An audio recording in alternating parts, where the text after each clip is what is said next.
It's a CRUD application.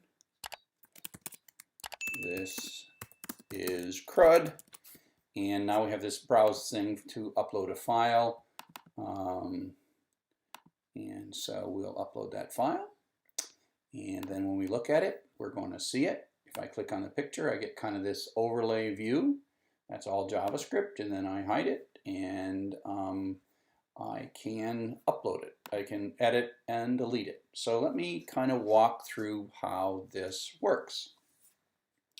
So first off, let's take a look at urls.py. There's nothing particularly special. The whole pattern is kind of the same.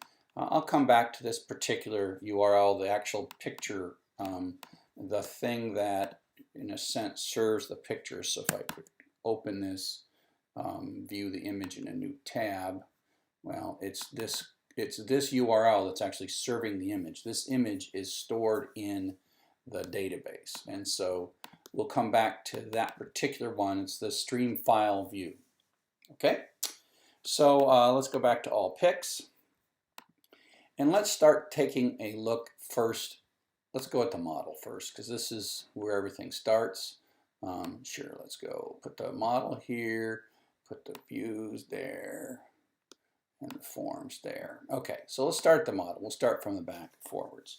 So if we were to go look at the admin, I think I've got the admin hidden in this particular one. Let's take a look at admin.py. Yeah, this is one of the things. Let me show you how the admin works. I hope I got admin going. Probably don't have my admin account. Oh, there we are. We have admin.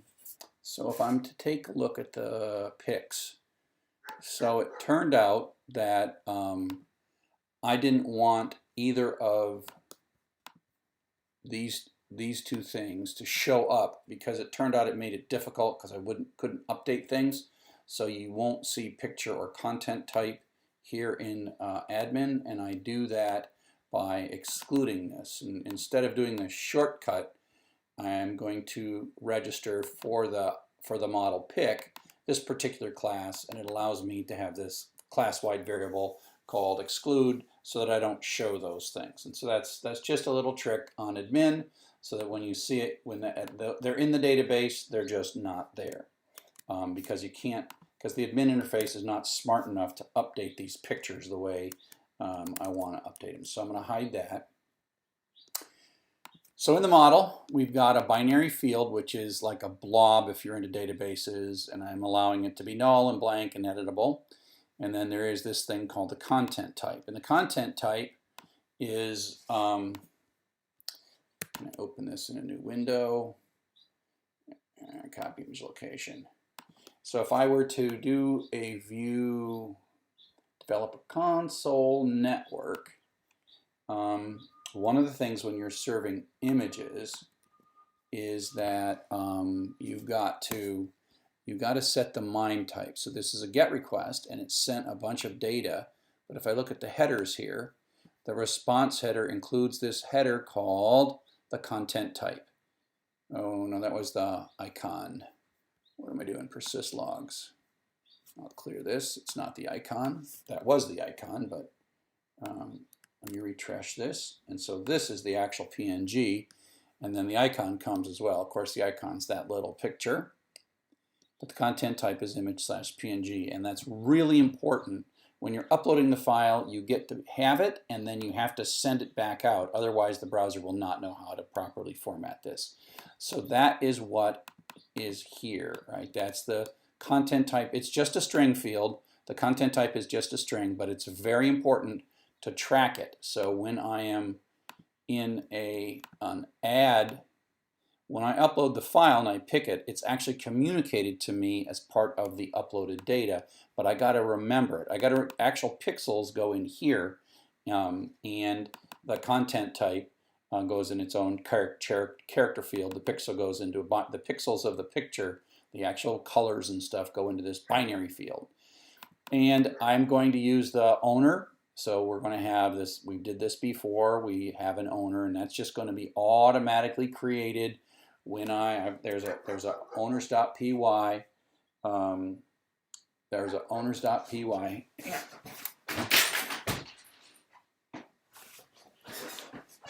So there's owners.py, and I mean the owner.py from the previous thing, and that gets all taken care of in the views. So all we got, it's pretty much a standard thing, except we've got these two things, and those are hidden from the admin. So now let's take a look at the views. And so we're going to use the owner views again, and those are automatically handling all of the detail of setting the owner field, and there is just not a single line of code in here that has anything to do with setting the owner field. I have this owner field in my model, and then I just extend for all of my other views, I extend that, okay? So I have an owner list view, an owner detail view, and you'll notice those do not require login. I'm going to specify the template name. I'm getting a little tired of just remembering. I don't necessarily like their naming conventions, and so I'm going to have my own template names here. And pick create view. This one you're going to make one. Okay, and we're going to have a get request. Just like going back because I can't quite make this one complete, and my post request. And so the post request. Yeah, I'm gonna. So I'm just this. I might have been able to extend something or put inside, but I'm just going to do all the work. You'll notice I'll walk through this. This will be a good review of that. So let's just look at the. Let's look at the pick create view next. So let's take a look at forms.html. So. Well, now let's look at forms.py. So the create form. So if you think about it, if you recall, right, there is the views in the middle, views, and then the thing that talks to the browser that really controls our relationship with the browser is the form, and the thing that controls our relationship with the database is the model, right? So the view is interacting with the form to get what it needs to do, and then it kind of transports it to the model.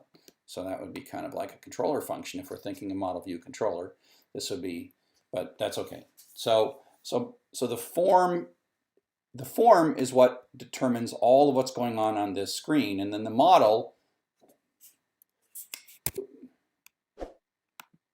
Yeah. Oh yeah, that looks really not good. The model is what is going on back here, and so you can think of the view as like manipulating both the form. Escape, both the form and the model. And so it's interacting with them. And so you'll see when it's doing things in the beginning, like clear, escape, boop, boop. Okay, so you'll see that in the view, when it's doing its work, it's working with the form, and then eventually it's working with the model toward the end. Okay, and so to some degree, this post request is to get data from the form and handle everything when it's doing it. So let's avoid to some degree the hardest bits. We'll come back to that in a second. So let's go and hit cancel and then add a pick. Add a pick basically runs this get request.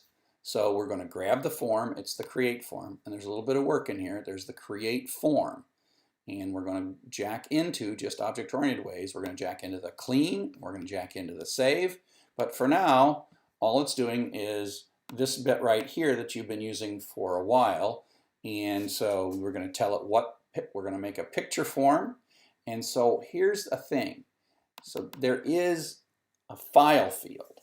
And so we're asking the form to include a file field. Okay?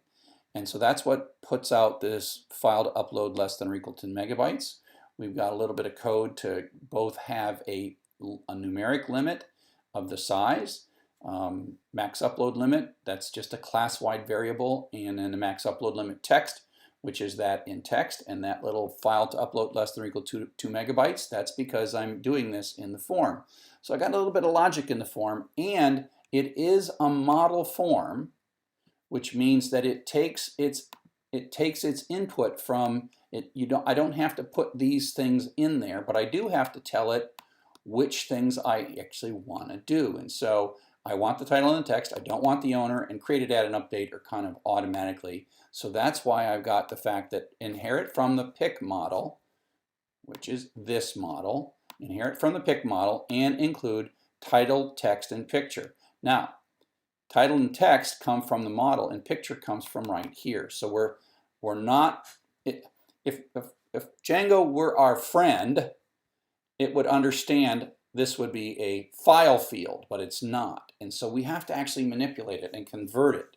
It's not hard, but in between the view, the form in the model, we got to do a bit of work, and we do it here in forms.py. Okay, so meta. Okay, so this part here in the top is all that is affected to create this screen, right? So that's what the get is doing. So if we look at the get, it makes a form, and then it renders it to self-template, which is pics.form.html. And here we go.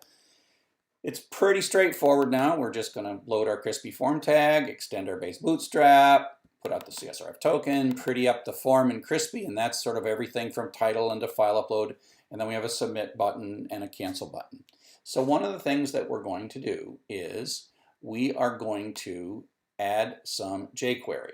And that is, we're going to connect into this form, and when the submit button is pressed, we're going to run this JavaScript code.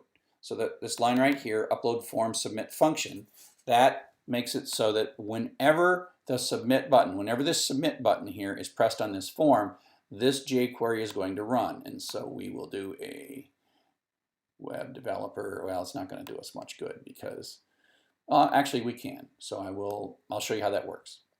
So what we're going to do here is, this is a bit of code. I got this off Stack Overflow right there.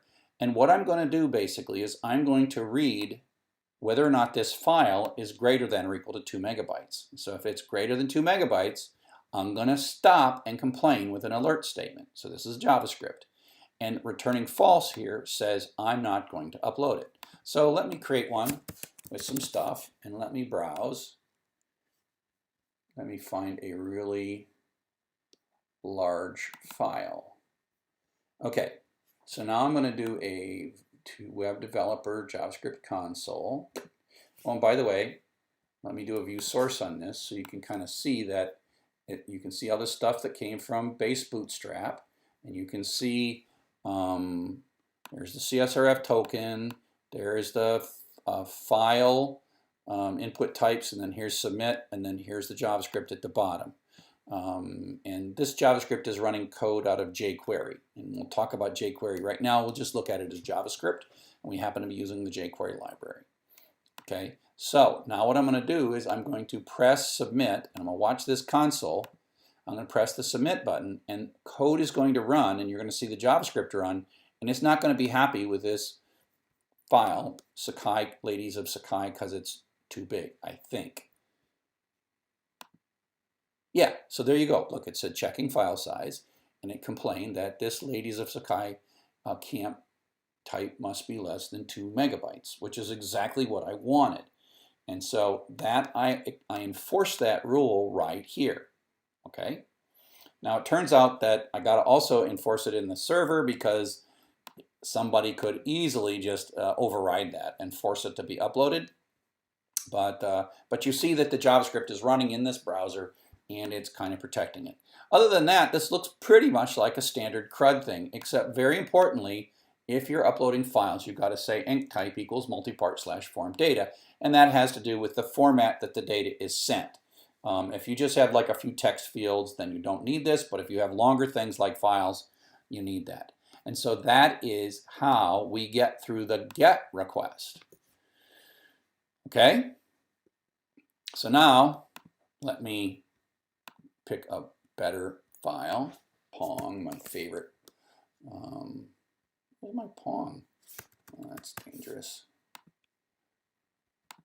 One of my earliest, I don't know.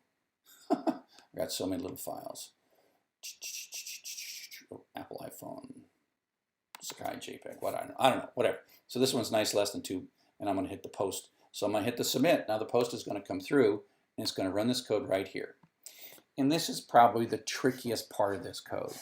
So if you recall, we can construct a create form and get it back, and we pull the data request.post. Now it turns out that these little attached files, like Apple, iPhone, Sakai, JPEG, comes in request.files, and or none just in case it's not there. Okay, and so what happens is this is where we're going to do some of our work. We're going to actually pull data from this request.files. And so we're going to jack into the clean.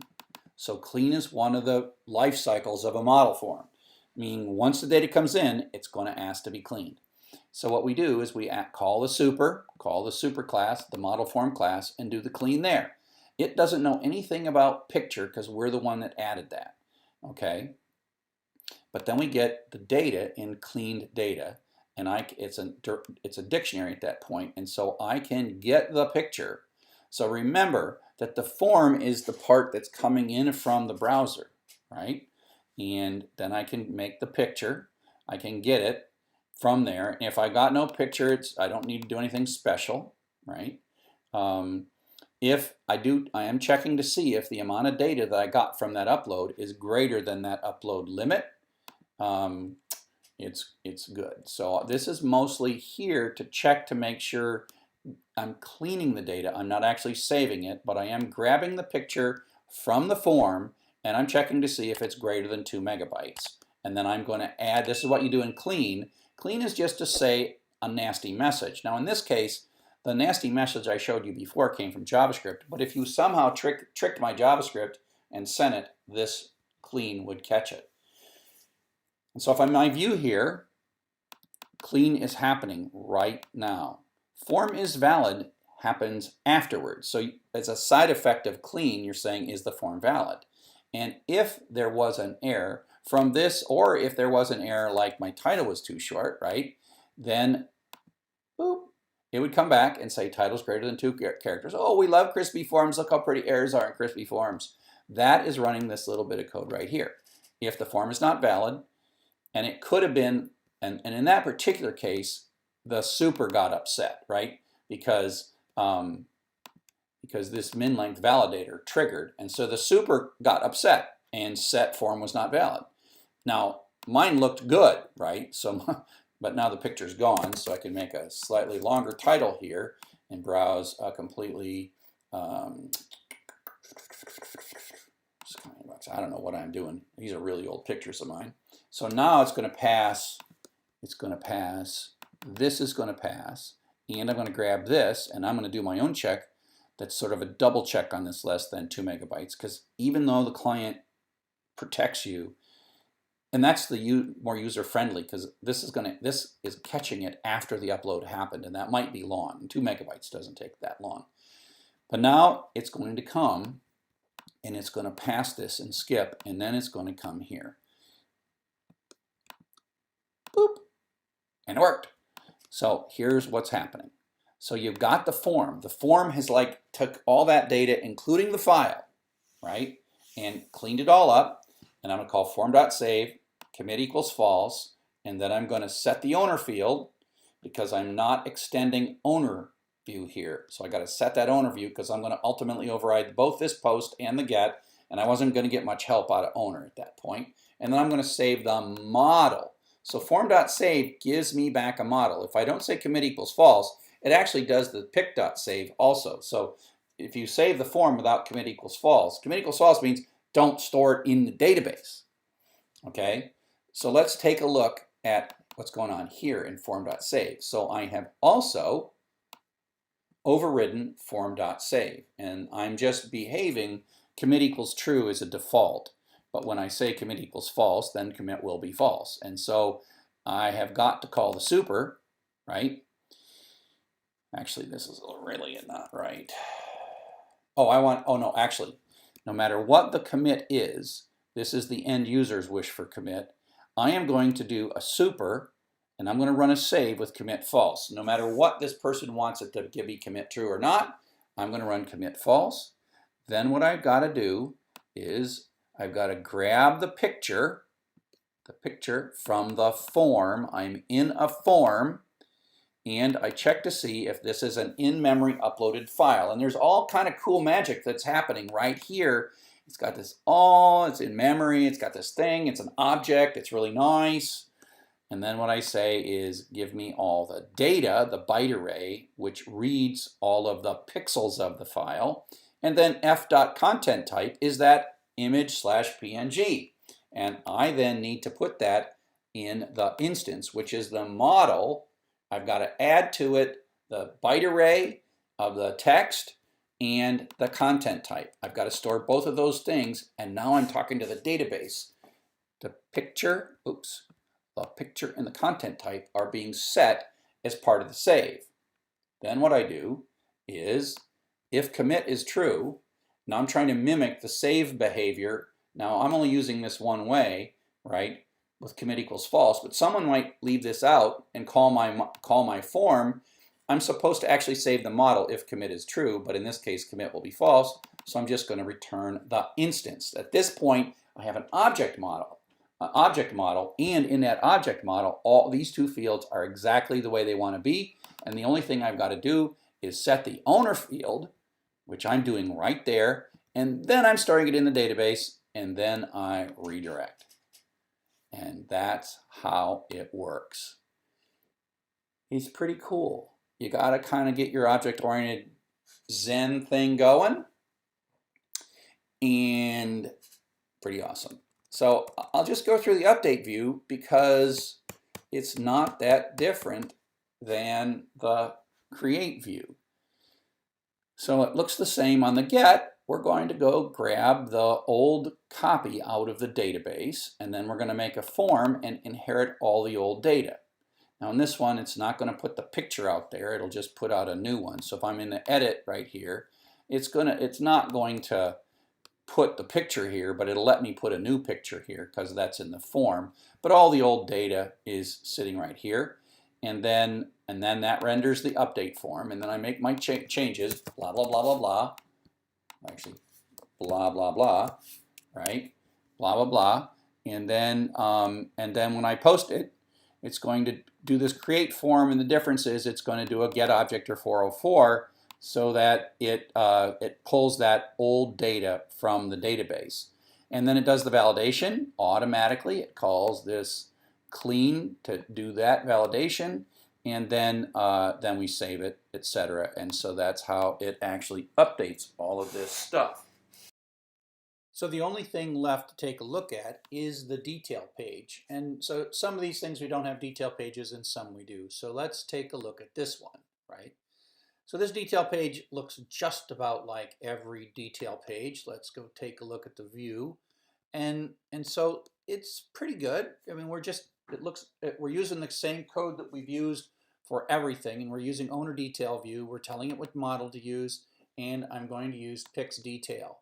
And most of this, like again, humanizes to make times and dates look better. I'll get back to that CSS in a bit. Here you have, we'll come back to this too in a second. I'm just showing you the parts that are like the way you've been doing it. It's got the buttons for the update. This is part of the owner code, right? If the owner is the user, we're going to write a pencil on a trash little icon, and then print out the title, and then the text, and then some all, right? Some all stuff. Okay? So that's what's familiar. Let's now talk about what's different. So let's first talk about the HTML that generates this little picture.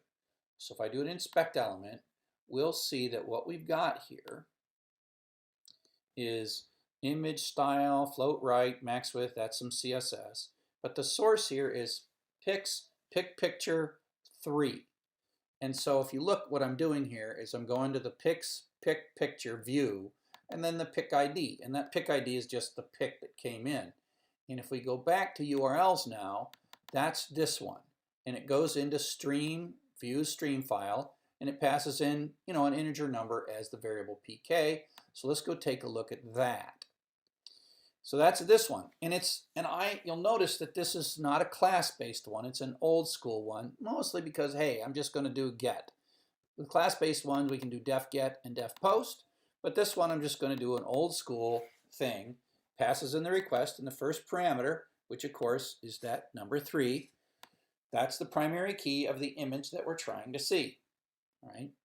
So I'm going to do a get object or 404 and of type pick, and I'm going to look it up by its primary key, which is that 3, and now I have it.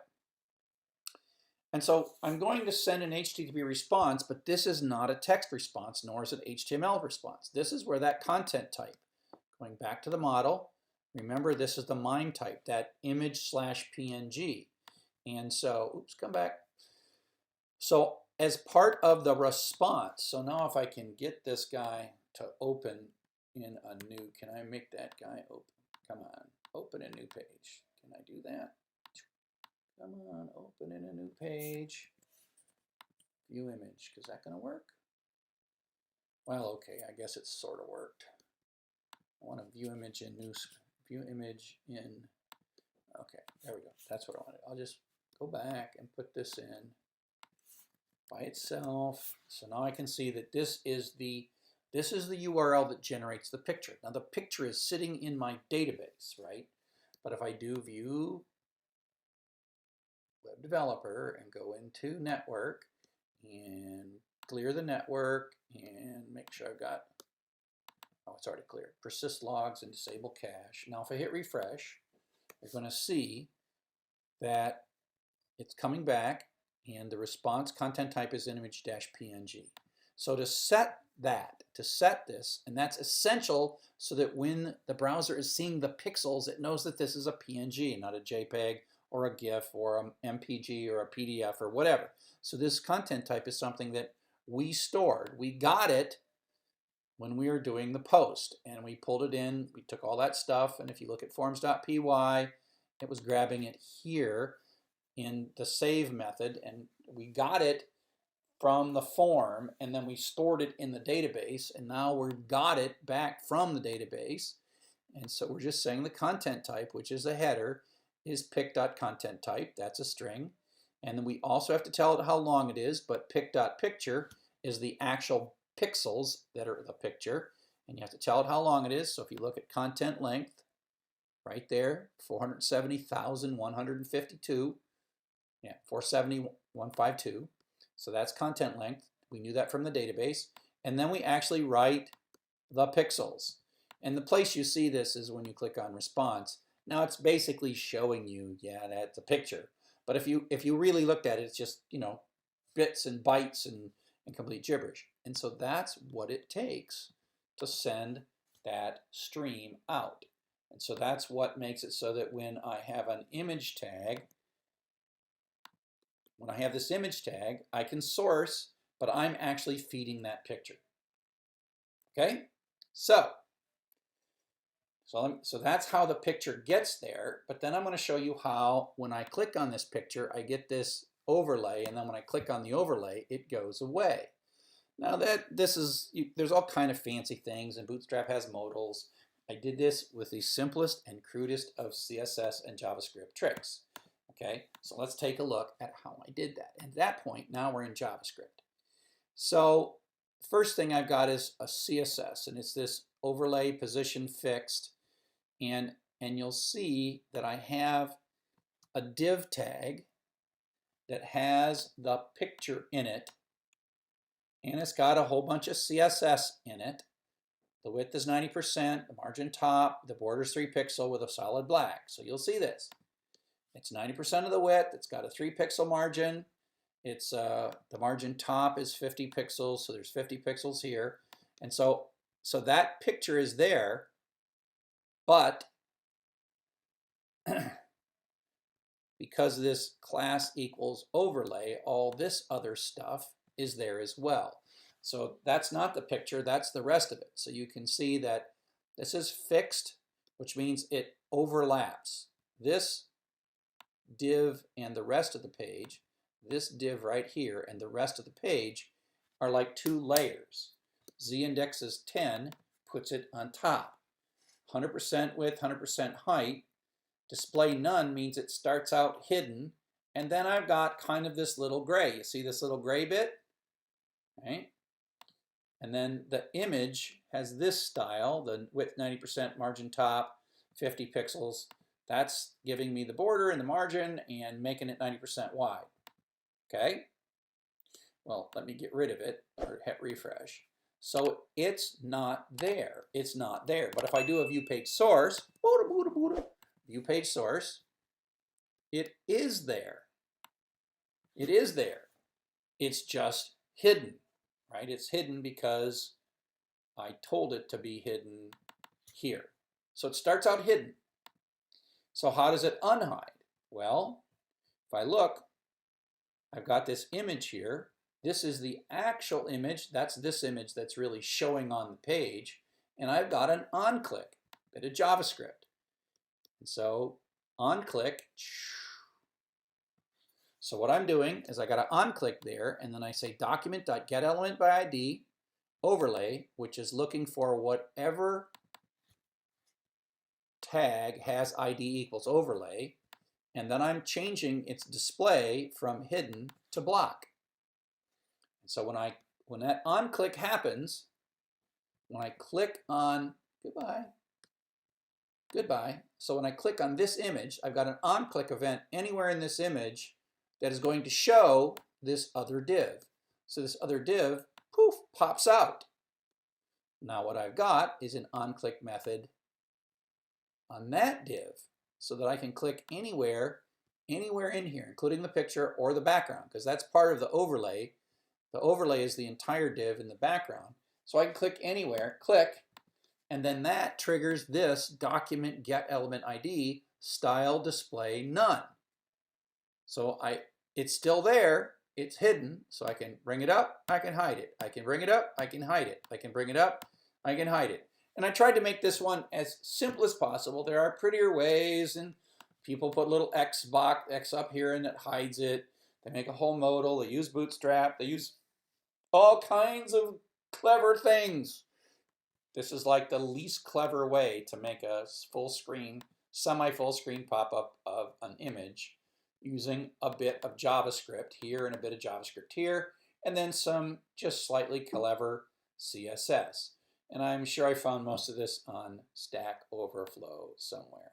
So I hope that you found this particular walkthrough of how to add images to a CRUD application useful. So hope you found it useful. Cheers. Hello and welcome to another code walkthrough on Django for everybody. We're going to walk through some sample code today. It's the code that really starts using the many-to-many work a bit, and it's our forums code. Okay, so let's just walk through how it works. The idea, I've got two users logged in here, just two different users. This is also going to demonstrate the owner pattern again. So let's add a forum. Forum 1, hello. So this is just CRUD at this point. And so this looks like most of the CRUD things that we've built. I won't go through edit and the delete because the interesting part is here in the detail page. And so I can put a comment in. This is Firefox comment. So I got one user logged in on Firefox, submit. And then I will refresh here in the other one and I see forum 1. So, well, let me just make a comment. And this is Safari.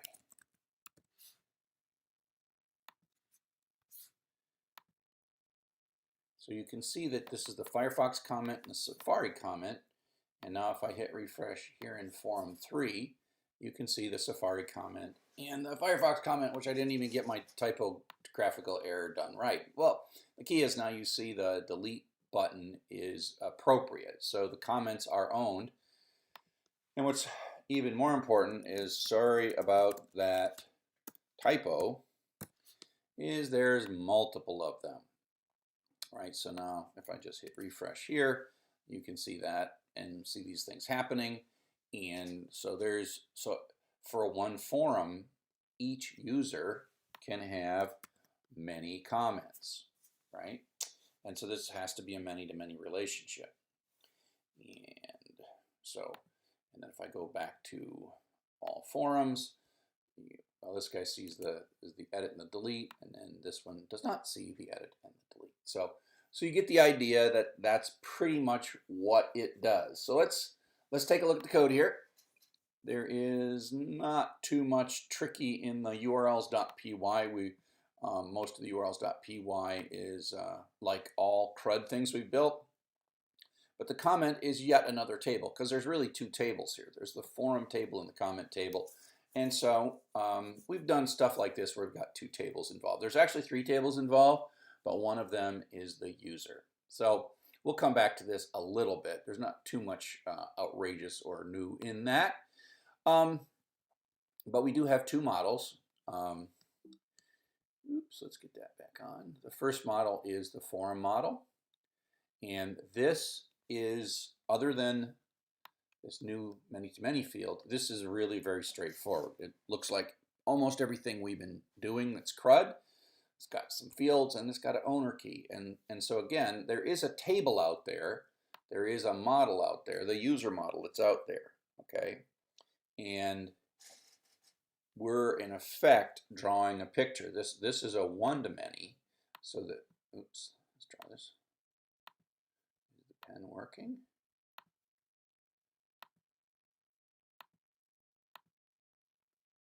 Pen, come on, pen.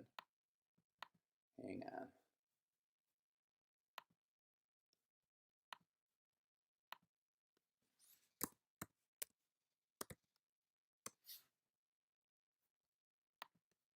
There we go.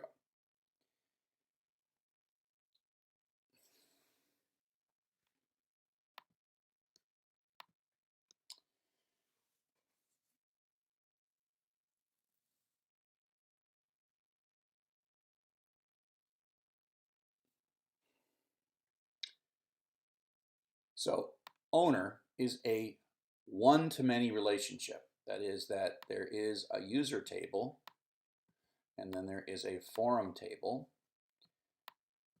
and each user can have many forums, right? So each user can have many forums. So that is our table. Now, what's going to happen is, the interesting part is here, but let's first talk about the comment table. So the comment table is down here, and the comment table has one user can have many comments, and one forum can have many comments as well. And so because, in a sense, there is a, let me change color here. Come on, change color. Let's go violet.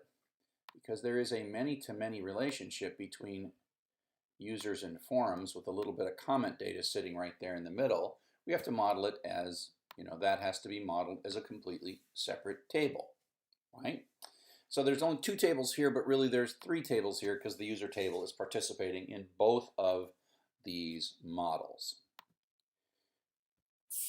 And so we'll come back to the many-to-many field. So this is the comment, and like connection tables or junction tables or join tables, it has two foreign keys. It's the most important thing. It's the keys in each direction. I guess I shouldn't have changed that, right? So come on, give me, can I draw? Yeah.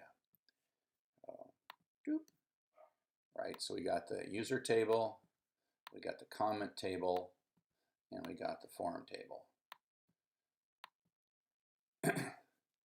So forums can have many comments, users can have many comments. These are forum, and so a user can have many forums. So this side of it is a foreign key, and this is a foreign key as well, right? Coming out of the comment table, there are two foreign keys, and look at that. There's a forum key aimed at the forum model, and then a foreign key coming out of the comment to the user model. Now again, we've talked about in the lectures, we've talked about modeling data at the connection. So the text that we're getting is the text. The text that we're getting at the modeling point is this text right here. It is the actual comment itself. And you could make a different table for it, but it's just as easy to model it right in the middle of the junction field. Okay? And so that's pretty much it. And we have to, in the forums field, we are basically saying, look, we're going all the way through the comment model, and we're coming out the other end in the user model. This related name is really, really important, and that's basically a name. Let me draw my picture again. I should have probably just drawn this picture and kept it. The user table, the forum table, and the comment table. Forum has many comments. User has many comments, right? And so, in a sense, what we're seeing here is this basically says that there is a relationship between forums and users, and it is in the comments table. The table that it goes through is the comments table. That's what the through means. And then the related name equals forum comments is actually you're installing in the user object a method, an attribute, something in this user model that says forum comments. So we're actually extending the user model. If we were looking at the user, we could say, hey, what are the forum comments for this user? And that would give us it would come over here and it would give us a list of all the forums. Actually, no, sorry. It would come over here and give us a list of all the comments. But this related name is the name of this attribute. And you don't necessarily need all the time to be able to do this. But the problem is after a while, when you're plugging so many things into the user model, you can end up with you can end up with name conflicts. And so it's good to name this thing even though we might not use it. So I hope that helps. So this is a pretty straightforward thing, other than the fact that the user model is our third table, and we're using it in both places. So there is that.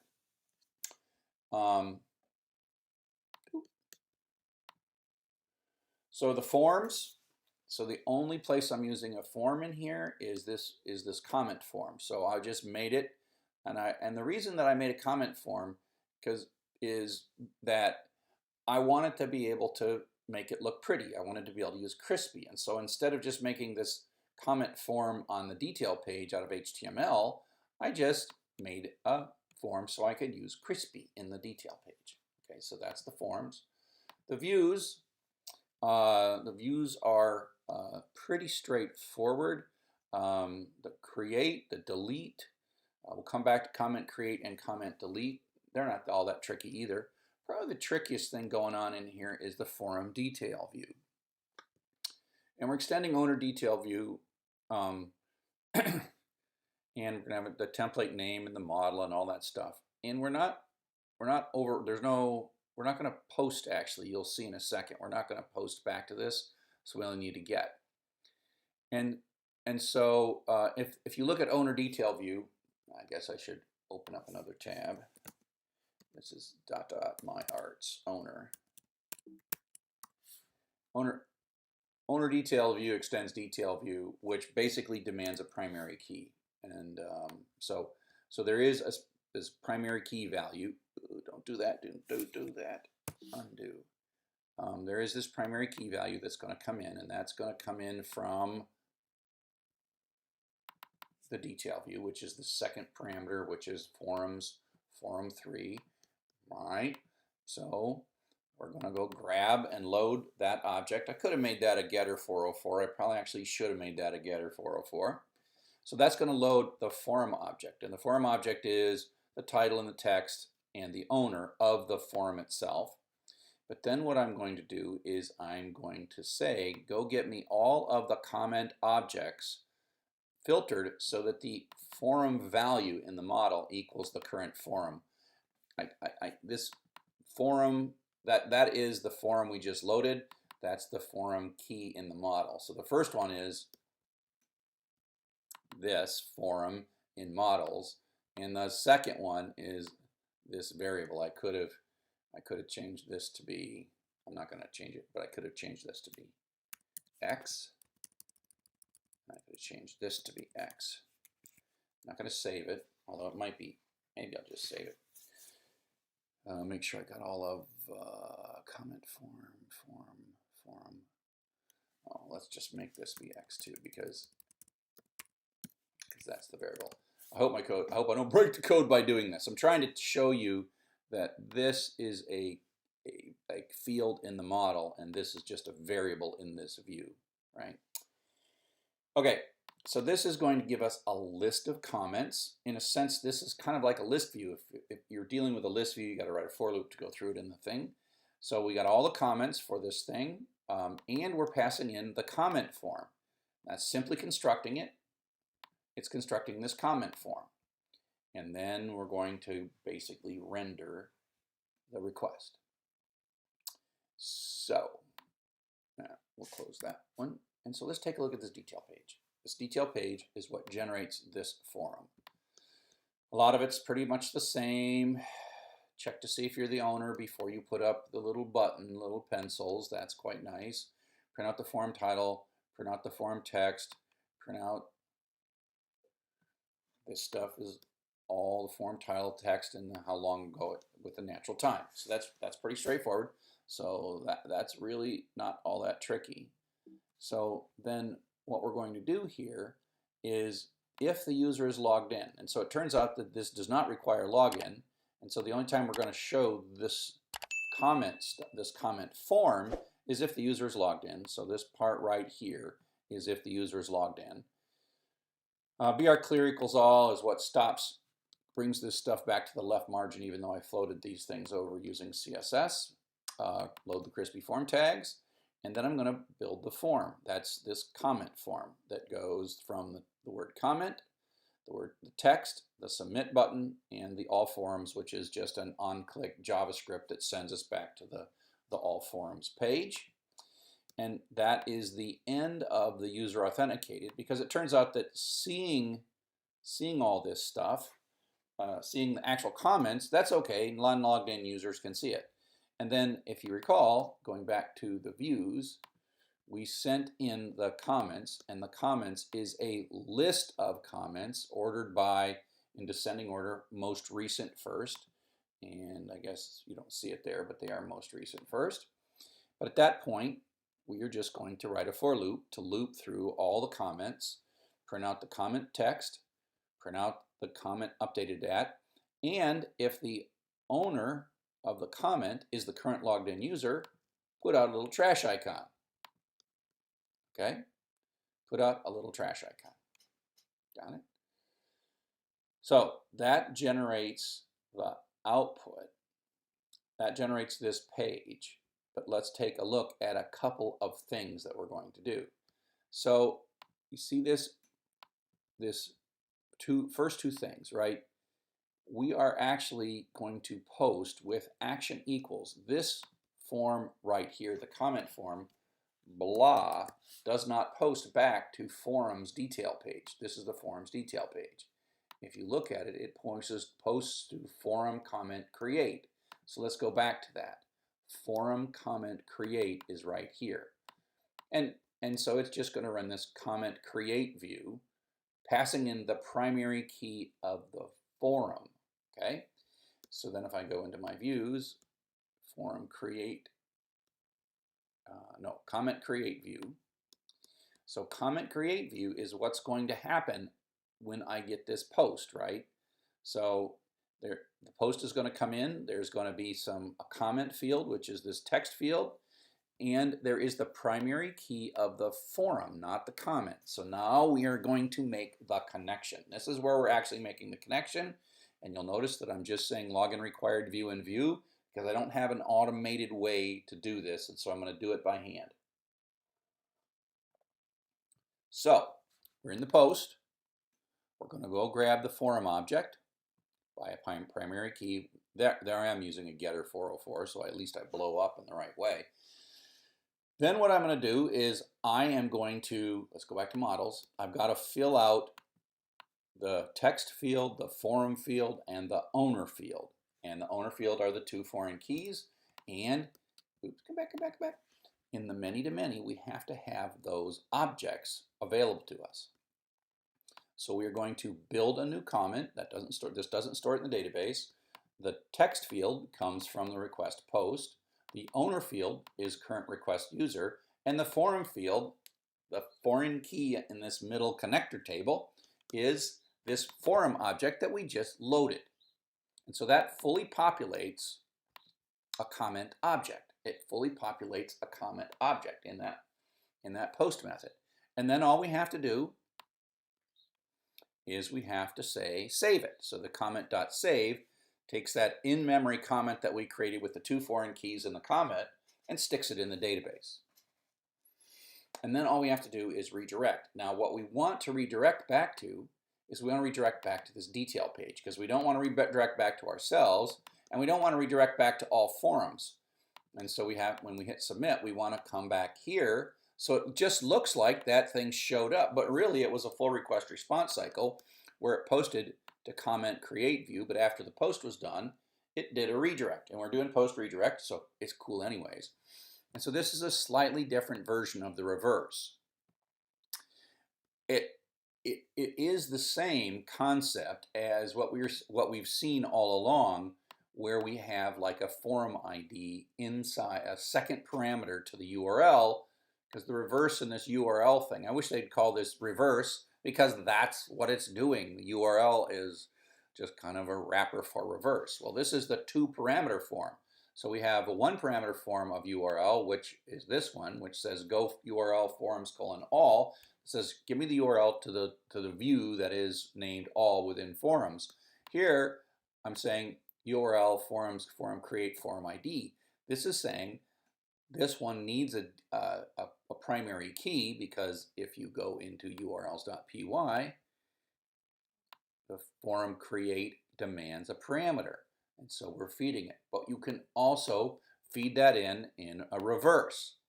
And you do it with this funky format. I wish that was by position, but no, it's not. You have this args keyword and it's sending in a list of variables, and the variable is the primary key, which is the number, which is this 3.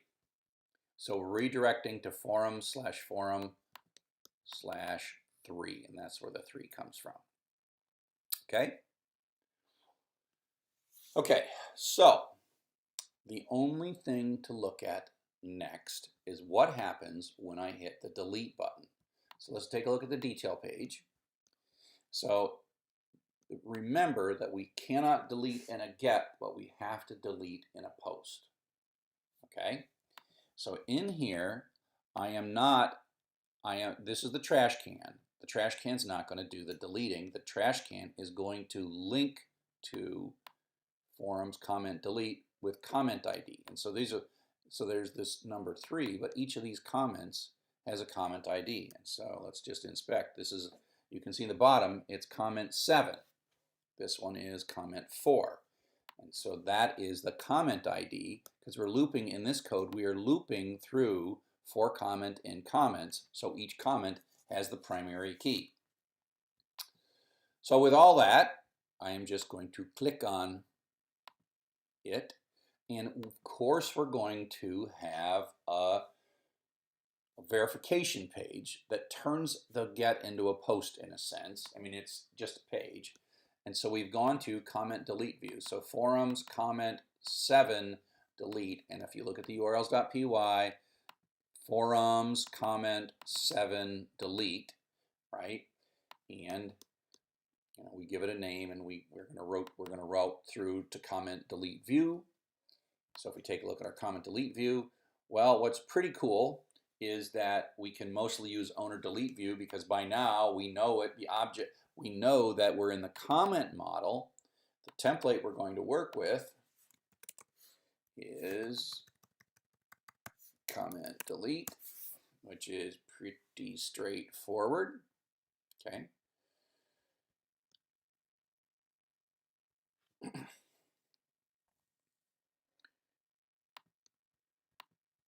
So it's going to go find, and so you'll notice we don't have a get in here, we don't have a post in here, and that's because we're inheriting all that from owner delete view, the owner delete view.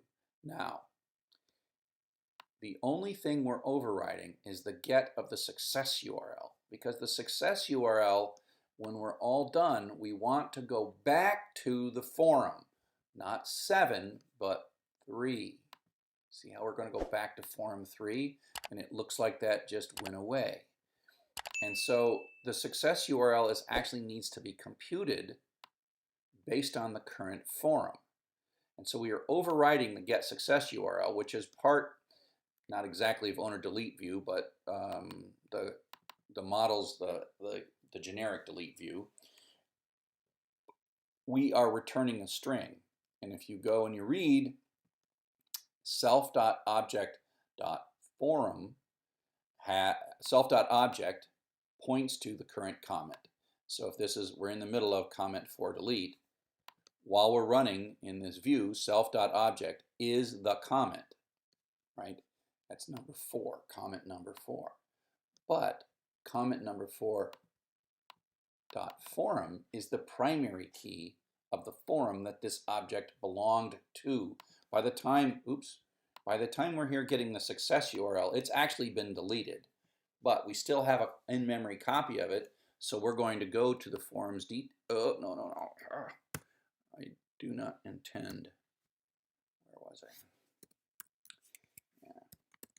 I was dragging it by mistake, trying to highlight it, right? So it's been deleted, but we have it sitting here in the memory, and so we can get its former primary key. We can get the forum's primary key. Object doesn't exist in the database anymore, but the memory copy does, and so we know what that number is. So then we go to this fancy reverse again with a parameter, and so that's how we get back. Let's see what happens in the cancel. Cancel. Oh, so it's the cancel, right. So the cancel does this. The cancel generates the URL forum detail with a comment, which is the current object, and then a foreign key into forum and the primary key of the forum. So comment forum ID is what generates this URL. And there is that URL. It goes back to the forum detail page. So if I go cancel, it goes back to the right page. And that's because comment, you're walking the foreign key in this particular situation. So I think that we pretty much have covered let me just check the views. Yeah, we've covered pretty much everything that's unique in this particular bit of code. And again, the new part here is to have a connector model and then have a many-to-many field. The rest of this is very much similar to many of the other things that we have talked about. So I hope this has been helpful to you, and now you can start playing with many-to-many kinds of connections. Cheers. Hello and welcome to another recording in Django for Everybody. Today we're going to go through some of the sample code in jQuery. First we're going to talk a little bit about how the document object model works. I'll open this in a new tab. So let me view source, view page source so you can see this. So in this one, we're just going to play with the document object model. Let me make it a little bigger, real big. Just play with the document object model. And as I mentioned, all of these tags, HTML, P, all of them, they are in some kind of a hierarchical object inside of the browser. But because in the early days the browsers were so incompatible in terms of how they represented the parsed HTML, they created this concept called document get element by ID. It's a kind of a clunky. I think part of it, they made it as long as they could so they didn't run into any existing methods inside the document object. But the idea is that document get element by ID has been around forever, and it basically got you a handle on the element. And so that's all of this, including the attributes like ID equals person and the inner HTML, etc. And so this itself is an object. Let's go ahead and Let's go ahead and refresh. I'll make this a little bigger. Look at the developer console. So here we are. So let me clear this and I'll come back and hit refresh on this. I'm just looking at it temporarily. And so the first thing I'm going to do is go to console.dir, which is just dumping this is returns an object that represents all this information. So let's take a look at it. I'll hit refresh. And you see that span tag right there, that span tag is the ID of person, has all kinds of information inside of it, right? And somewhere in here, I hope we'll find inner HTML right there. And so you can look around, you can use a dump of this stuff in your console sometimes to figure out what you can do with these things. And I'm going to play in this particular one with inner HTML. And the first thing I'm doing is I'm going to read the inner HTML. I'm going to pull the inner HTML attribute out of this. And the inner HTML attribute is just this chuck, right? But I'm going to store it in a variable. Now I'm just storing in a variable. I'm going to console log it, and that's all I'm going to do, right? And then I'm going to put an alert out with that thing. And then I'm going to change it. So you can put these on the left-hand side because the JavaScript can change the document object model in the browser, and it will say Joseph, right? So if you look at the view source, that's what I'm looking at right now. View source here, you see that it's in this span tag, it says Chuck.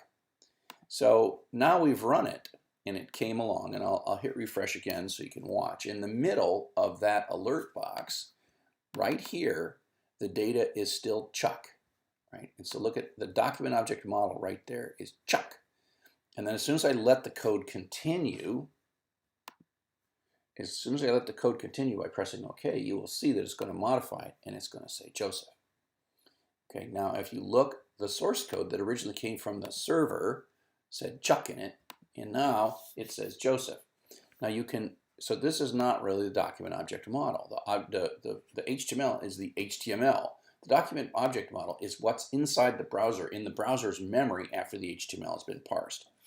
And you've probably done this a million times already, but when you say inspect element, you are not looking at the source HTML, and it even looks quite different, right? This makes sense. It's like pretty and it's indented, and you see the document object model. And so this is the screen you're looking at, and this is the data behind your screen you're looking at, where it says ID person Joseph. But if I go back to the original thing, it never changed the source code. It says ID person Chuck. And so you can see how it can change the document object model. And so that's the first bit about this dom01.htm code. Okay, is that just you can change the document object model. So let's take a look at dom02. And so let's view the source of this one. View page source. So make a big. Oops, make it a little smaller. Okay, so in this one, what we're doing is we're adding an onClick method, and we've been talking about this for a while. And in the onClick, we're running JavaScript. So this is JavaScript, document get element by ID, stuff, inner HTML equals back. Well, let's find where stuff is. Stuff is the span tag that has an ID of stuff. Happens to have stuff as its text as well. So it means that when we click on the back link, it's going to run onClick, its onClick method. That's the definition of the onClick method, event-driven programming. So what we're going to do is we're going to set the string to back inside that span tag, and then we're going to return false. And remember, return false basically says don't do the actual click. So usually hrefs, anchor tags, cause a click to happen. And similarly, if we send it to fourth, if we click the other one, it'll put the string to be fourth. And so let's do so this is saying stuff right now, which is exactly what came from the server, right? So the server sent this document, the HTML. So if I do an inspect element, you will see the part that when you inspect the element, you see the actual document object model, what the browser is actually showing you. So you'll notice that now I can modify based on user action in an onClick method. I can modify it. So I click on back, and you see that the document object model changed. And as soon as the document object model changed, the part that we're seeing, there was no interaction with the server here whatsoever. And so I can click fourth, and you see the document object model change. back, forth, back, forth, back, forth, and you're watching the document object model changing. The source code never changes. That is long. At this point, that was 30 seconds ago. It retrieved it and it built the first page. As a matter of fact, the fact that there was ever the word stuff in this span tag, that's just gone now. It's just not there. It's not remembered. We rewrote the document object model. The JavaScript code plays with the document object model, not the original response from the server. And so that's another little example of playing with the document object model, just to kind of emphasize how it is that, just to emphasize the fact that what we're watching on the screen is the document object model, and we're seeing the document object model on the screen, and the JavaScript can change it, and then if we do view page source, we are seeing what originally came from the server. Okay, and so this is the code that originally came from the server. And so we're going to do a couple things here.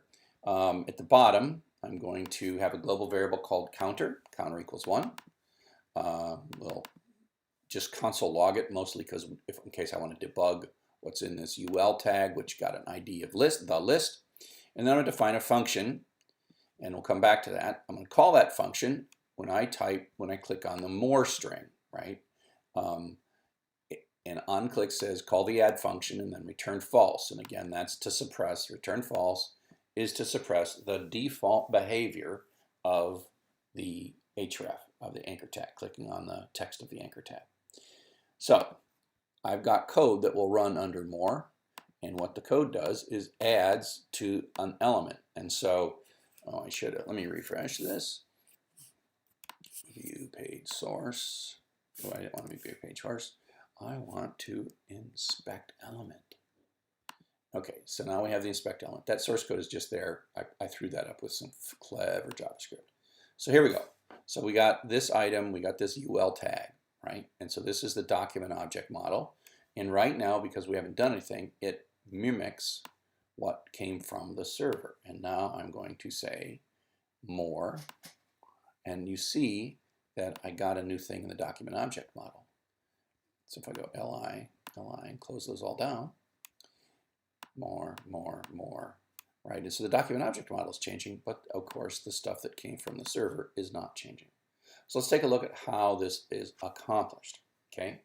So every time we click the more button, it comes into this add function, and it's going to use the document object model to create a new li tag model. I can give it a class. If you look at the document object model, you see that my new LIs have a class, a CSS class on them called list item for no particular purpose. Just you can do this stuff. It's not, and I set the inner HTML. Now at this point, this X contains an LI tag that is not connected to the document, but it's fully sort of, and I concatenate the counter, which is why it says 1, 2, 3, 4 as these things are put on. But then what I do is I say, let's inject this little X, this little tag that's living out in a variable, let's actually move it into the document. So what I do is I say, let's go grab the list, which is the UL, and append a child. Well, this LI tag is a child to the UL tag. And when I'm done with this append child, I'm going to have another child. It could be something other than an LI tag. I just happen to be making an LI tag. So lines 13, 14, and 15 here are making a new LI tag, and then line 16 connects that LI tag into the document object model at the appropriate place. So the next one is going to come, we're going to append a new child. So at the end of this, now we got first item, counter 1, counter 2, 3, 4. There are 5 children for the LI tag, and if I click it again, there will be a 6th child for the LI tag. And so there you go.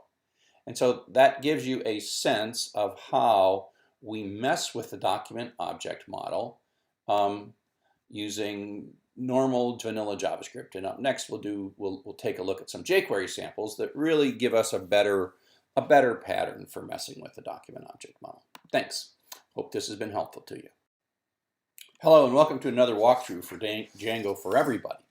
So in this walkthrough, we're going to play with some of the jQuery examples. Before this, we did the document object model way of doing things.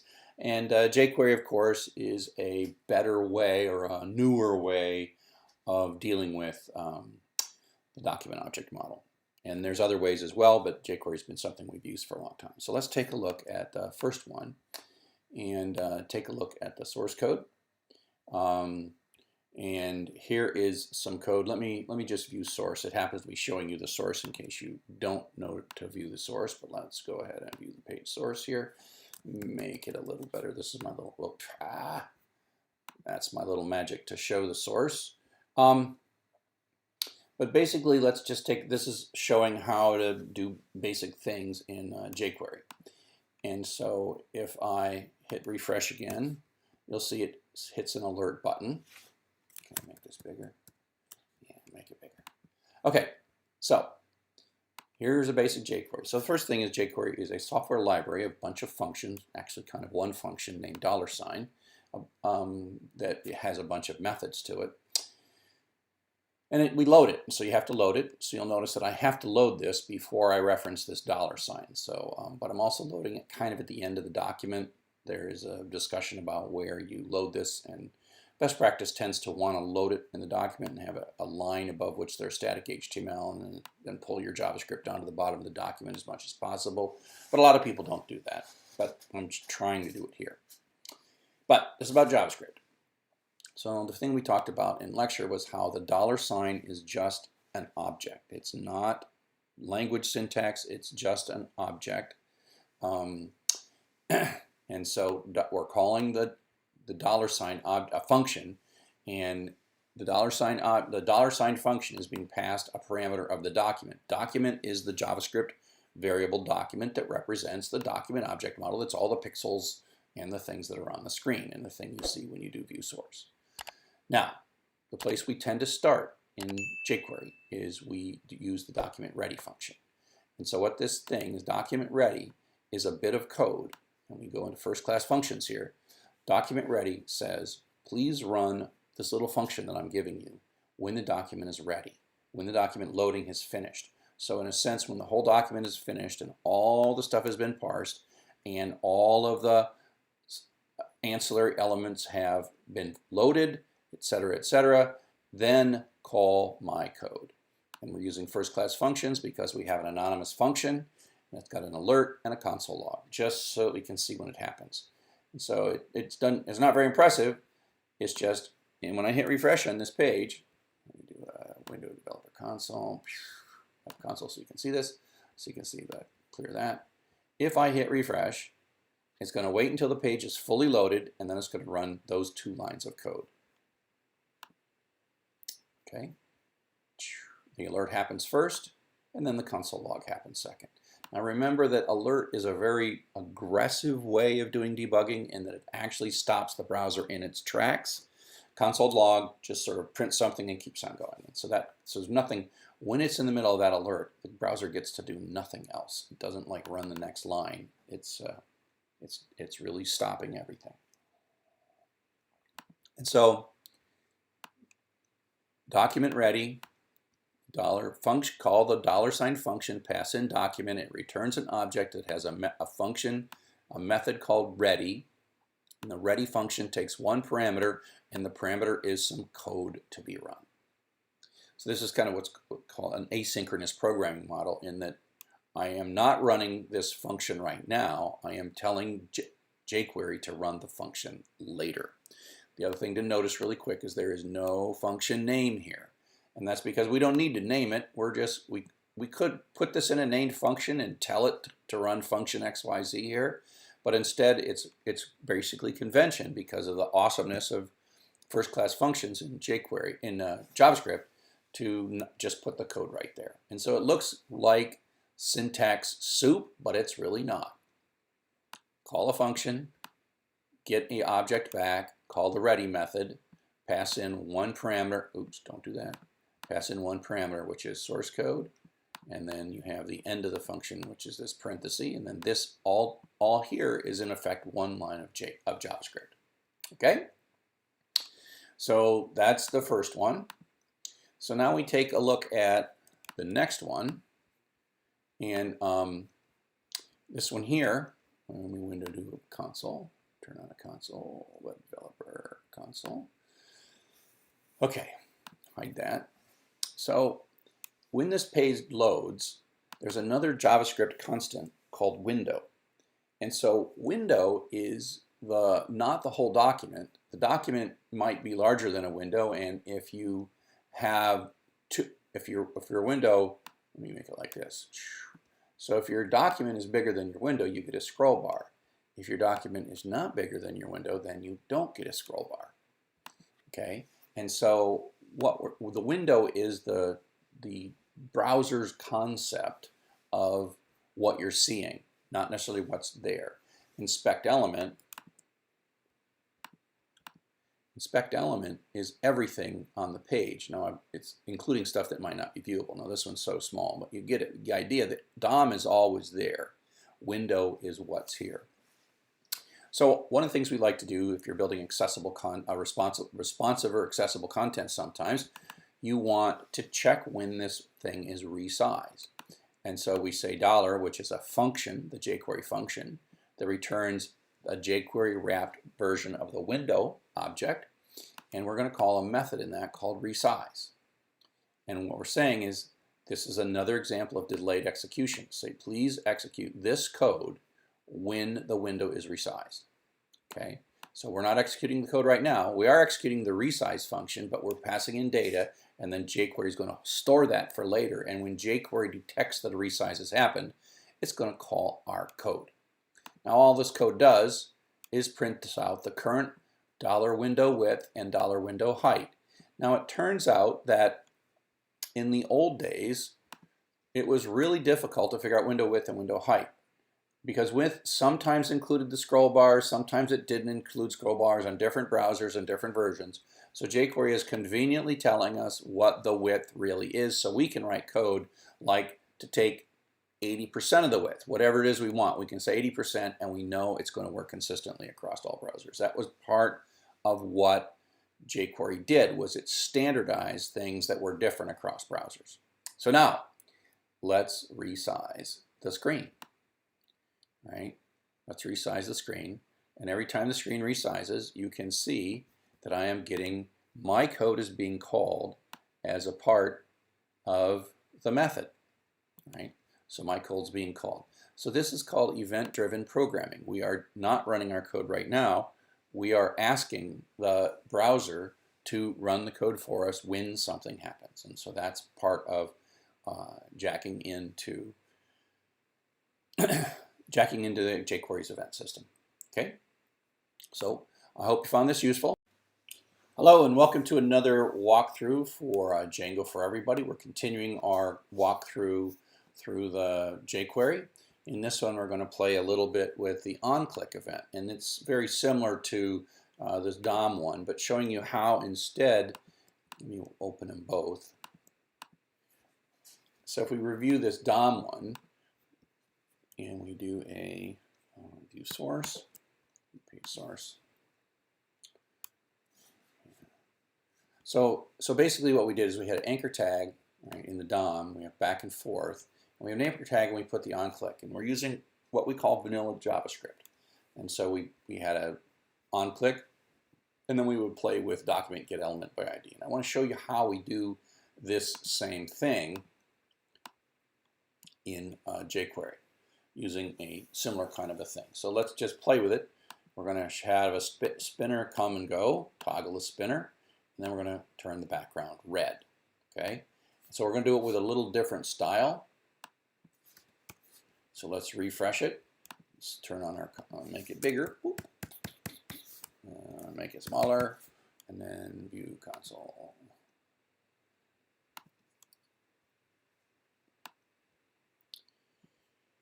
Okay, so let's take a look at view source. We got that one. Let's do view source on this one. View page source. Okay, so I sort of mentioned the fact that we tend to like getting our JavaScript toward the bottom of the page. So if you look at the top part of this page, lines 1 through 8, you see that there is no JavaScript in there, not even an on-click. And so the key is with jQuery is there's this pattern of like having relatively static HTML and CSS, and then at some point start doing your JavaScript and then enhancing the page. And so we're loading the jQuery library on line 9, and then on line 11 we have a document ready.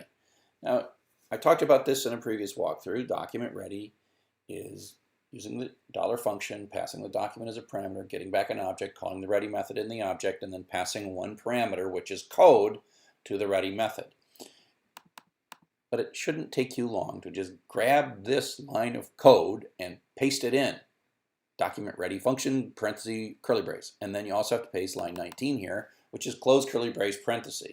And then you just kind of ignore those two lines and realize what it is that I want to run at the moment the document's ready. So pretty quickly, the whole document ready thing just is a thing you do and you cut and paste it from one file to the next, and it looks kind of like syntax salad, but it doesn't matter because then ultimately the code that runs when the document is ready is the part that matters, and you just work on that. So let's take a look at what's going on here, and we're again hooking up two events.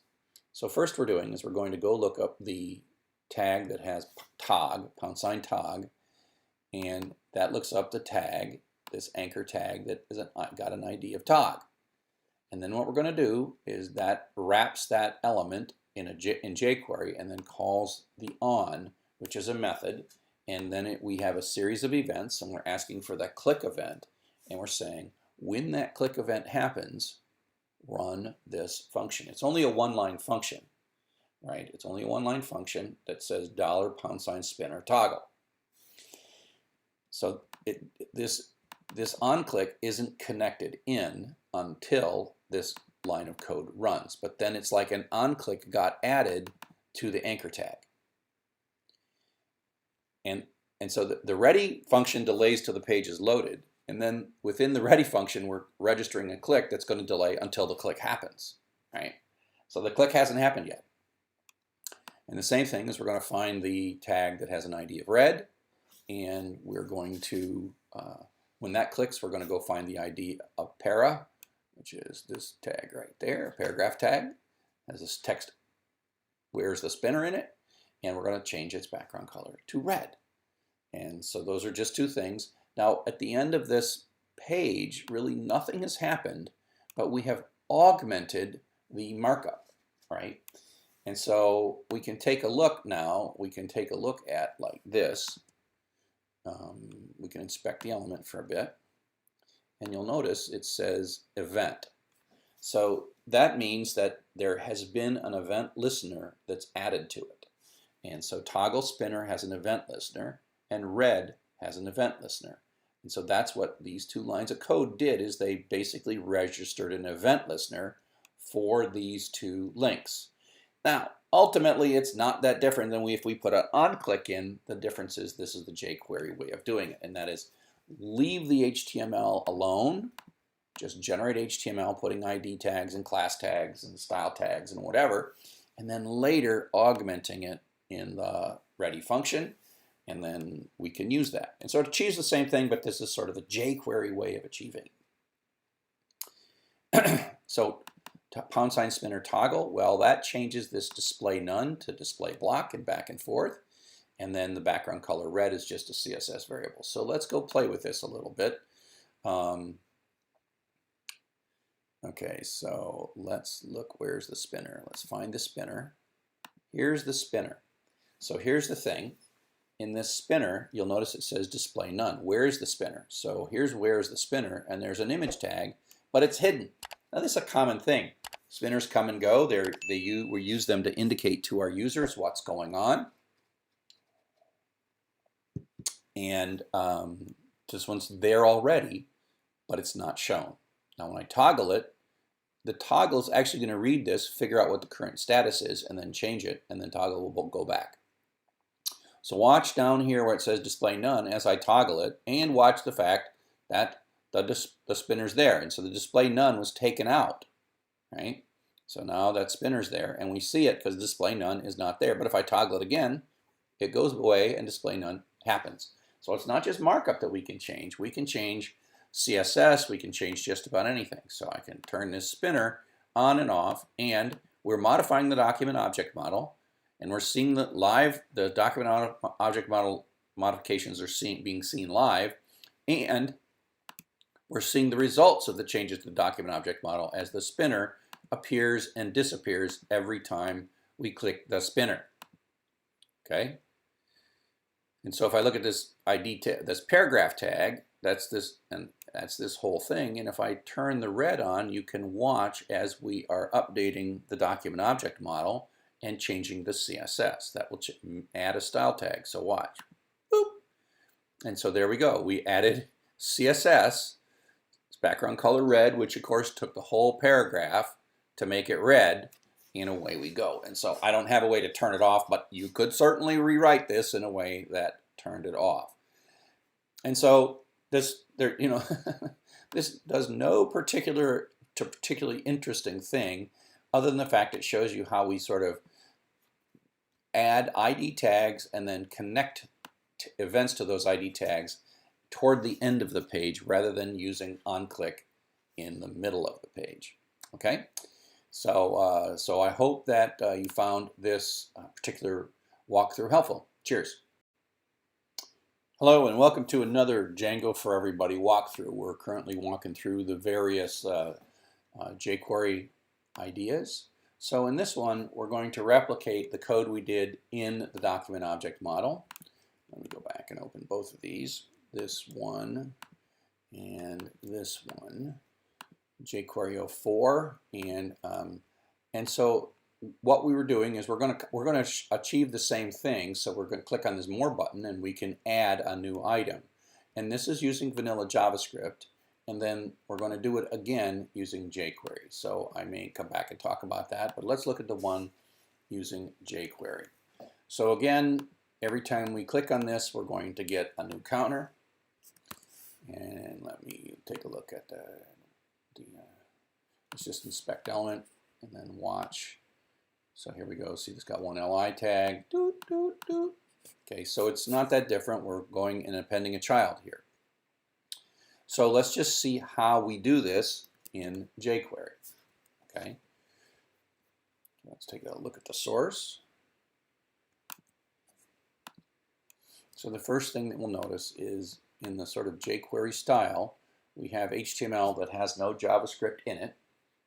Then we include the jQuery library, and then we're going to do some jQuery setup, and we're going to augment the HTML up here. And so it's pretty simple. We do document ready, which means that after the document's fully loaded, lines 12 through 16 are going to run. Lines 12 through 16 are going to run. And we're going to hook in an event to this little anchor tag.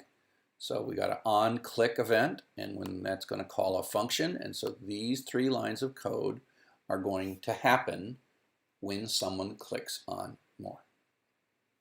So what are we going to do? Well, when someone clicks on more, we're going to console log that we clicked on it. Then what we're going to do is go grab the UL tag, # the list, which goes and finds the element that has the ID of list, and then we're just going to append to it, and then we're going to create a string, which will then be turned into HTML, and we're just going to concatenate an li, counter is, and then the number counter, and then we add 1 to the counter. And so this I find this pretty clear. We're just adding a string as if there was a string here between lines 5 and 6, and away we go. So we will click more, and it will add an item. And of course, it's adding to the counter, and so the number goes up. And so if we compare and contrast view page source, if we compare and contrast the document object model of this and the jQuery of this, now this is really simple code. Okay. So in the document object model, we're sort of creating an element, we're adding to it, we have to know the various things that are in there, and then we're going to do get element by ID, because get element ID was, again, the thing we had in 1995, and then we're going to append a child. jQuery just feels to me just more like I can say what I want to happen. And so it's like jQuery is a higher level way of interacting with the document object model. And that's exactly what it is. And that's exactly what it is. jQuery is a library that's ultimately doing the exact same things to the document object model. It's just I don't have to write quite so much code, and I don't have to remember quite so many things, because jQuery says, you know, these are common things people do over and over, so I'm going to make it as easy as I possibly can and give you a pattern and say, just do it this way. And so that's how this all works. And so, like I said in the lectures, I'm not going to give you a ton of jQuery examples that I walk through code by code, because once you get the basic pattern down, it's just not that hard to use. So I hope you found this walkthrough useful. Cheers.